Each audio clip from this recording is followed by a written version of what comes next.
아시다시피 뭐 국민연금 관련되는데 이제 국고 투입에 대한 것은 저희가 보기에는 조금 신중하게 볼 필요가 있다라고 생각하는 이유는 아시다시피 해외 선진국의 많은 사례를 봤을 때 상당히 많은 경우에 사회보험으로서 사회보험 자체는 자체적인 수익과 지출에 의해서 운영돼 나가는 것이 보통 기본적인 원리이기 때문에 최대한 그에 충실한 게 우선이다라고 보고 있고요.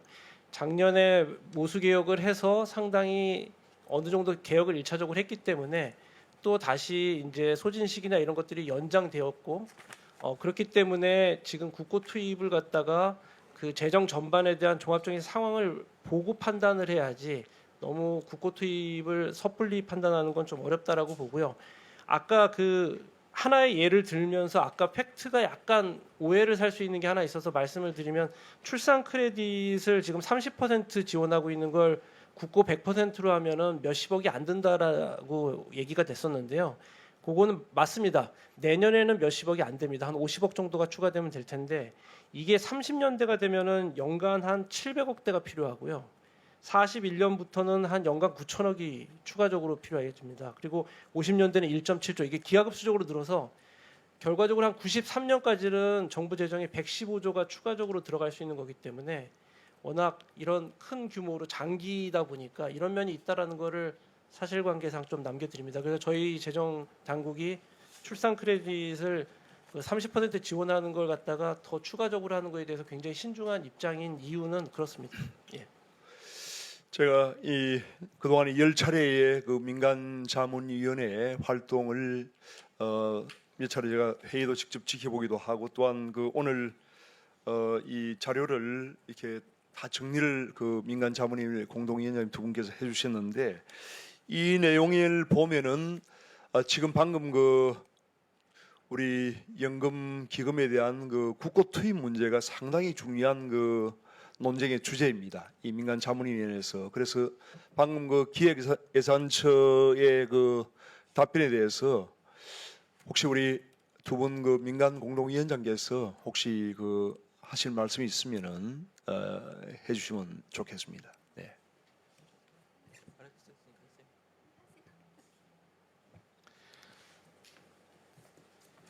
저희가 그 국고 지원과 관련을 해서 논의할 때도 그 유럽 국가나 특히 이제 독일 같은 나라에서 전체 지출의 한 25% 정도 내외를 이제 국고에서 들어간다는 사실은 확인을 했습니다. 그런데 문제는 그때 들어가는 그런 25% 정도 되는 일반 재정이 들어갈 때는 국가가 저소득층 다시 말하면 돈이 없어서 가입 못하는 사람들한테 가입을 시켜주고 그 사람들이 얻을 혜택에 대한 그 부분에 대한 보조를 해주는 거지 정상적인 통상적인 일반 국민들이 정상적으로 가입을 했고 그로 인해 생긴 적자분에 대해서는 그렇게 해주는 나라가 없는 것으로 확인을 했습니다. 또 한 가지는 미국 같은 경우에는 오히려 연금 전문가들이 국고 투입에 반대를 합니다.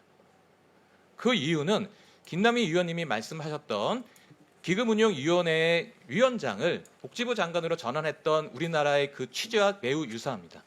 제도의 독립성 측면에서 국고가 들어온다 그러면 일반 재정 사업화됨으로써 그 제도의 틀이 무너질 수 있다는 겁니다.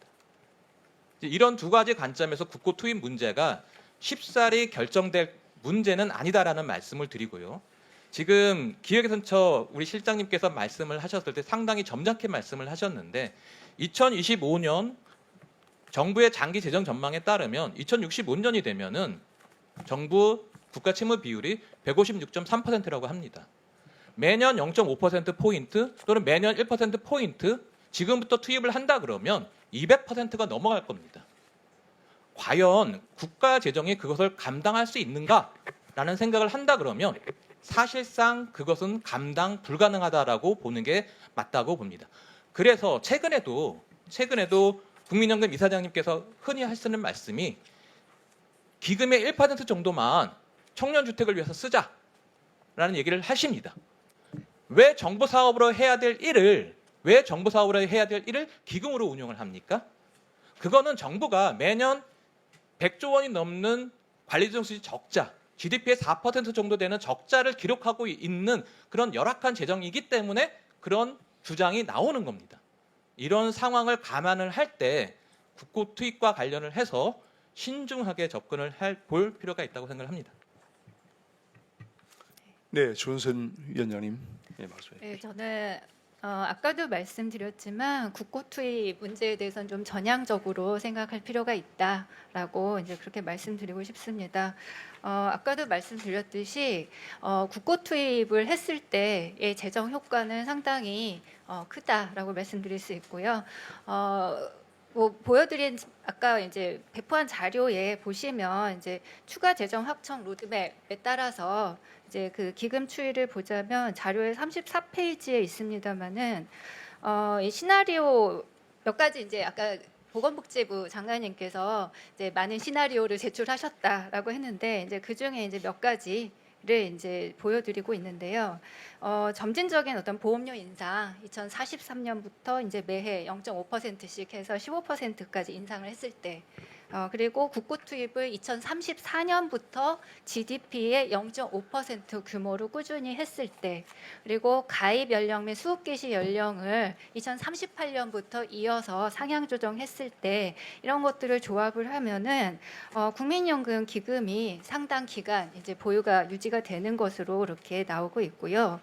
여기서 적용되는 가정은 5.5% 수익률 가정입니다만은 지금의 어떤 수익률 증가로 인한 기금 규모의 대폭적인 증가를 반영하지 않은 것이기 때문에 또 다소 보수적으로 가정된 것이다라고도 볼 수 있습니다.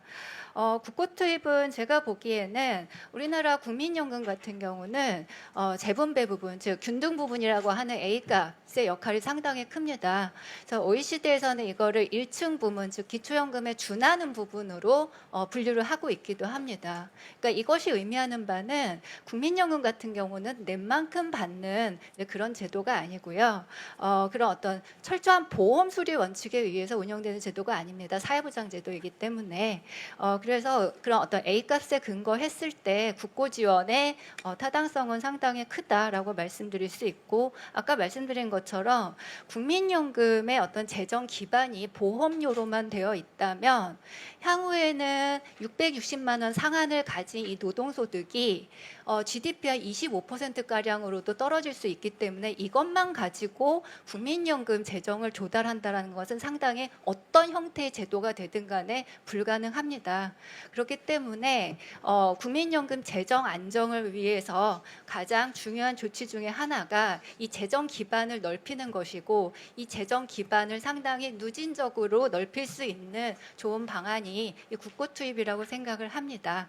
그런 의미에서 국고 투입을 적정한 수준으로 점진적으로 시작을 하는 것이 맞다라고 보고요. 다만 여기서 34년부터라고 가정을 한 이유는 우리가 2033년까지 계속 보험료를 올립니다.